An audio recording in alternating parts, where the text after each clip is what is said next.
किसी समय की बात है। एक गांव में एक किसान था। उसकी एक बेटी थी। उसका नाम चंपाकली था। वह खूब चालाक और चतुर थी। एक दिन किसान अपने खेतों में बुवाई कर रहा था। तभी अचानक उसकी कुदाल किसी ठोस चीज से टकराई। किसान ने जब उस चीज को उठाया और उसे झाड़ा पोंछा तो उसे समझ में आया कि वह चीज तो ठोस सोने की बनी एक छोटी सी ऊखल है। किसान भोला भाला और स्वामी भक्त था। उसने सोचा, ऐसी कीमती चीज तो बस राजा के महल में ही होनी चाहिए। इसका मेरी झोपड़ी में क्या काम। मैं ये राजा साहब को ही भेंट कर दूंगा, शायद बदले में मुझे कुछ धन मिल जाए। यह सोचकर वह ऊखल लिए घर की ओर चल दिया। जब वह घर पर पहुंचा तो उसने सबसे पहले उसे चंपाकली को ही दिखाया। फिर किसान ने उसे राजमहल जाने का अपना इरादा बताया। पिता की बात सुनते ही वह बोली, पिताजी, इसमें कोई शक नहीं कि यह ओखली बहुत खूबसूरत है, पर अमीर लोग नकचढ़े होते हैं। राजा इसमें जरूर कोई न कोई खोट निकालेंगे। हो सकता है आपको लेने के देने भी पड़ जाएं। किसान बोला, अच्छा मेरी बुद्धू बिटिया रानी, जरा मुझे भी तो बताओ, इसमें क्या खोट है। महाराज, इसमें क्या ही कमी निकालेंगे। चंपाकली बोली, देखना पिताजी, महाराज कहेंगे दिखने में है कमाल की खूबसूरत बड़ी है यह ऊखल, पर बताओ तो ये मूर्ख इंसान, किधर गया इसका मुसल। किसान ने कहा,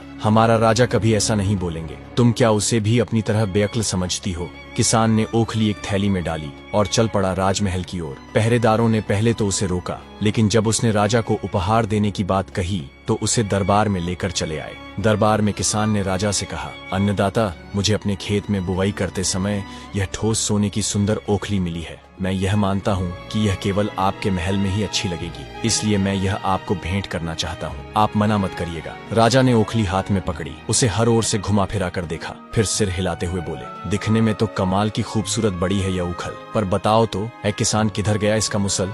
हूबहू चंपाकली के ही शब्द राजा ने दोहरा दिए थे। बस किसान को मूर्ख इंसान नहीं कहा, क्योंकि राजा की भाषा में एक मर्यादा होती ही है। किसान अपने पर काबू न रख सका। उसने अपने माथे को ठोकते हुए कहा, हे भगवान, बिल्कुल वही शब्द, उसने भी तो यही कहा था। राजा ने उत्सुकता से किसान से पूछा, किसने यही कहा था। किसान बोला, गलती माफ करें सरकार, मेरी बेटी चंपाकली ने कहा था कि राजा साहब ऐसा ही कहेंगे। आपने एकदम वही कहा है। मैंने तो उसकी बात एक कान से सुनकर दूसरे कान से निकाल ही दी थी। राजा ने कहा, ऐसा लगता है कि तुम्हारी बेटी बहुत चालाक है। मैं उसे परखना चाहता हूँ कि आखिर वह कितनी चतुर है। फिर राजा ने अपने एक सैनिक से एक कपास की पूड़ियां मंगवाई और कपास की पूड़ियां किसान को देते हुए बोला, यह कपास अपनी बिटिया के पास ले जाओ और उससे कहो कि जल्द से जल्द मेरी फौज के सैनिकों की एक टुकड़ी के लिए कमीजें इस कपास से सूत काट कर, बुनकर, सिलकर भेज दे। सैनिकों को कमीजें जल्द से जल्द चाहिए। किसान यह सुनकर स्तब्ध रह गया, पर वह करता भी क्या। राजा से बदतमीजी तो हो नहीं सकती थी। उसने चुपचाप कपास की पुड़िया थैले में डाली और राजा को सलाम ठोक कर वहां से घर की ओर चल पड़ा। ओखली के बदले किसी उपहार की आशा तो बेकार ही थी। सजा नहीं मिली, यही बहुत था उसके लिए। घर पहुंचकर वह बेटी से बोला, बेटी चंपाकली, तुम्हारे बुरे दिन आ गए। ऐसा कहकर उसने अपने थैले से कपास की पुड़िया निकालकर उसे पकड़ा दी और सारी बात बता दी। चंपाकली बोली, पिताजी, आप तो बेबात ही घबरा जाते हैं, थोड़ा सोचने तो दीजिए कि क्या करना है। चंपाकली ने कपास की पुड़िया ली और उनमें से कपास निकालकर पटक पटक कर झाड़ने लगी। जैसा कि आप लोग भी जानते हैं, अगर कपास चाहे कितनी भी कुशलता से ओटी गई हो, एक आध बिनौले तो उसमें छूट ही जाते हैं। झाड़ने पर कपास में से 2 बीज नीचे गिर पड़े। चंपाकली ने उन्हें उठा लिया और जाकर दोनों बीज अपने पिता को देते हुए बोली, पिताजी, आप सीधे महल वापस जाइए और राजा से मेरा संदेश कहिए। मुझे उनकी चुनौती स्वीकार है, बस मुश्किल ये है कि मेरे पास चरखा और करघा नहीं है। मैं सूत कैसे कातूंगी और कपड़ा कैसे बुनूंगी। इन बीजों के खोल से वे चरखा और करघा बनवा कर भेज दें। जैसे ही ये दोनों चीजें बनवा देंगे, उनका काम हो जाएगा। बेचारे किसान की राज दरबार में जाने की हिम्मत नहीं हो रही थी, पर चंपाकली उसके पीछे ही पड़ गई। झक मारकर वह दरबार में जा पहुंचा। किसान की बातें और चंपाकली की मांग जानकर राजा की समझ में आ गया कि चंपाकली बहुत चालाक और बुद्धिमान है। उसने किसान से कहा, तुम्हारी यह बेटी बहुत चतुर है, मैं उससे मिलना चाहता हूँ। तुम उसे राजमहल आने को कहो, मैं उसके साथ बातें करना चाहता हूँ। लेकिन याद रखना, जब वह महल में आए, वह न तो कपड़े पहने हो, न ही बिना कपड़ों के हो। न तो वह भूखी आए, न भरे पेट, न तो घोड़े पर आए, न ही किसी सवारी पर, और पैदल भी न हो। न तो रात में आए और न ही दिन में। यदि वह इन शर्तों को पूरी किए बिना आई तो मैं तुम दोनों बाप बेटी के सिर कलम करवा दूंगा। याद रहे, हर आज्ञा का पालन होना ही चाहिए। किसान बेचारा बड़े टूटे मन से घर लौटा। मौत जैसे उसकी आंखों के आगे नाच रही हो। जब चंपाकली ने पूरी बात सुन ली तो बड़ी बेफिक्री से बोली, पिताजी, मैं सब कर लूंगी, आप बस मेरे लिए एक मछली पकड़ने का जाल ले आइए। अगले दिन चंपाकली ने शाम के समय अपने आप को जाल में लपेट लिया। इस प्रकार वह न तो निर्वस्त्र रही और न ही उसने कपड़े पहने। 2 मुट्ठी चबेना खाया, न पेट भरा, न भूखी रही। एक बकरी को बाड़े से निकाला और उसकी पीठ पर एक गद्दी रखकर इस तरह बैठी कि एक पैर जमीन पर लगा रहे और एक ऊपर उठा रहे। इस प्रकार न वह सवारी पर थी, न घोड़े पर, और न ही पैदल जा रही थी। इसी रूप में वह शाम के समय में राजमहल पहुंच गई, जब न दिन था और न रात ढली थी। महल के पहरेदारों ने उसे पागल समझकर रोकना चाहा, पर जब उन्हें मालूम हुआ कि वह राजा के हुक्म से ही इस तरह आई है, तो उसे तुरंत भीतर तक पहुंचा दिया गया। राजा के दरबार पहुंचकर चंपाकली बोली, महाराज, आपकी आज्ञा के मुताबिक मैं आपके सामने हाजिर हो गई हूँ। चंपाकली को देखते ही राजा बेतहाशा हंस पड़े और बोले, चतुर चंपाकली, तुम तो बिल्कुल वैसी लड़की हो जिसकी मुझे तलाश थी। मैं तुमसे ही शादी करूंगा और तुम्हें अपनी रानी बनाऊंगा। बस एक शर्त जो तुम्हें माननी होगी कि तुम राज्य के मामलों में कभी दखल नहीं दोगी। बोलो, क्या तुम्हें मंजूर है? चंपाकली बोली, मैं जल्दी ही आपको इसका जवाब दे दूंगी। इतना कहकर वह वहां से आज्ञा लेकर चली गई। राजा को उसकी बुद्धि से पता चल गया था कि चंपाकली उससे अधिक सयानी है, इसलिए उसने ऐसी शर्त रखी थी। घर पहुंचकर उसने किसान पिता को यह खबर दी तो किसान बोला, यदि राजा की इच्छा तुमसे शादी करने की है तो तुम उसका विरोध तो कर नहीं सकती। आखिर वह राजा है। लेकिन तुम्हें हमेशा सावधान रहना होगा, क्योंकि जो आदमी मनचाहा तुरंत पाना चाहता है, वह अनचाहा तुरंत छोड़ना भी तो चाहेगा। इसलिए तुम अपने यहाँ की चीजों को यों का त्यों रहने दो। न जाने कब तुम उन्हें नापसंद हो जाओ तो यही सब तुम्हारे काम आएगा। चंपाकली अब भी कम उम्र की थी। उसने पिता की बातों पर बहुत ध्यान नहीं दिया और राजा को एक पत्र लिखकर शादी के लिए अपनी स्वीकृति भेज दी। राजा पत्र पढ़कर बहुत खुश हुआ। बहुत जल्दी ही पूरे राज्य में विवाह की धूमधाम मच गई और निर्धारित समय पर उनकी शादी हो गई। एक दिन एक किसान अपनी गर्भवती गाय को लेकर बेचने की इच्छा से राजधानी आया था, लेकिन उसे निवास के लिए किसी भी सराय में जगह नहीं मिली, क्योंकि सभी सरायें भरी हुई थीं। एक सराय मालिक को उस गर्भवती गाय पर दया आ गई। उसने किसान को अपनी सराय के पास पड़े छप्पर के नीचे गाय को रात भर रखने की इजाजत दे दी। किसान ने अपनी गाय की रस्सी पास खड़ी एक गाड़ी के पहिए से बांध दी।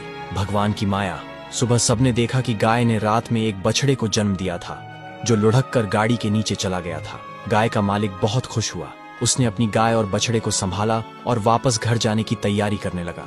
तभी गाड़ी का मालिक आया और कड़क कर बोला, खबरदार, जो बछड़े को ले जाने की कोशिश भी की। कल रात तुमने मेरी गाड़ी के पहिए से गाय बांधी थी, वह तुम्हारी है, पर बछड़ा मेरी गाड़ी के नीचे था, वह मेरा है। किसान बोला, लेकिन बछड़ा तो गाय के पेट से निकला है। गाय मेरी है तो बछड़ा भी मेरा ही है। गाड़ी वाला बोला, तुमने गाय बांधी थी, गाय खोल लो, वह तुम्हारी है, लेकिन बछड़ा गाड़ी के नीचे था। गाड़ी मेरी है तो बछड़ा मेरा है। बात तूल पकड़ गई। बहस गाली गलौज से बढ़ते बढ़ते हाथापाई तक पहुंच गई और फिर लट्ठम लट्ठा तक जा पहुंची। शोर शराबे से राजा के पहरेदार भी वहां आ पहुंचे।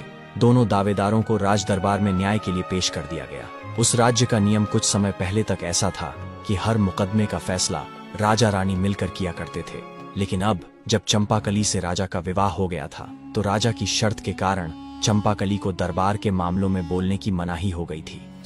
इन दिनों किसान का मामला केवल राजा के सामने पेश हुआ। दोनों पक्षों की बात सुनकर राजा ने निर्णय दिया, बछड़ा तो गाड़ी वाले का ही है, क्योंकि वह गाड़ी के नीचे था, और बछड़ा इसी गाय का है, इसमें कोई शक नहीं, लेकिन इसका कोई चश्मदीद गवाह नहीं है। इस फैसले से गाय वाले किसान को बहुत दुख और निराशा हुई। बेचारा करता भी क्या। गाय का मालिक दुखी और निराश होकर सराय वाले के पास पहुंचा गाय लेने।